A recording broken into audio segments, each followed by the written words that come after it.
Welcome to part 2 about why contrast mammography is a breast cancer screening of the future, especially in women with dense breast tissue. Now, the way contrast mammography works is by basically doing a high dose and low dose mammography image and then subtracting the two, and anything that's abnormal will enhance. The dose of contrast mammography is variable, but it's less than the dose of 3 milligray per view, which is a standard set forth by the Mammography Quality Standards, which means it's a similar dose to a regular mammogram.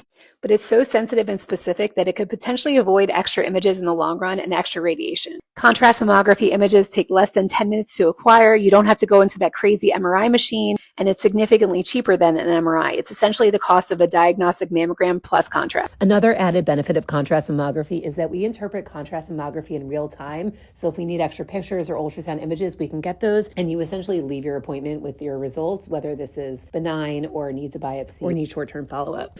Currently, it's not FDA approved for breast cancer screening in the general public because of the contrast administration, which, like I said, is IsoView 370, an iodine-based contrast, the same one we use in CT scan. But I really hope that more research is done. I would really love to see contrast mammography used in place of a regular mammogram for women with dense breast tissue and an intermediate or high risk of developing breast cancer. Contrast mammography is not widely available, but we have been using it at my institution for over 10 years. I like to use it more in the diagnostic setting. When we have someone with dense breast tissue and busy breasts, lots of findings. We also use it for staging, but it doesn't really see the armpit or the clavicle as well. And if you remember, I actually had a contrast mammogram just a few weeks ago when I got called back from my regular mammogram and it needed a biopsy, and it was PASH.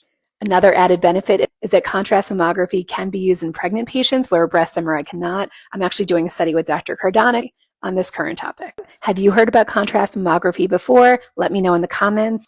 As always, follow the Booby Docs for more of the breast information.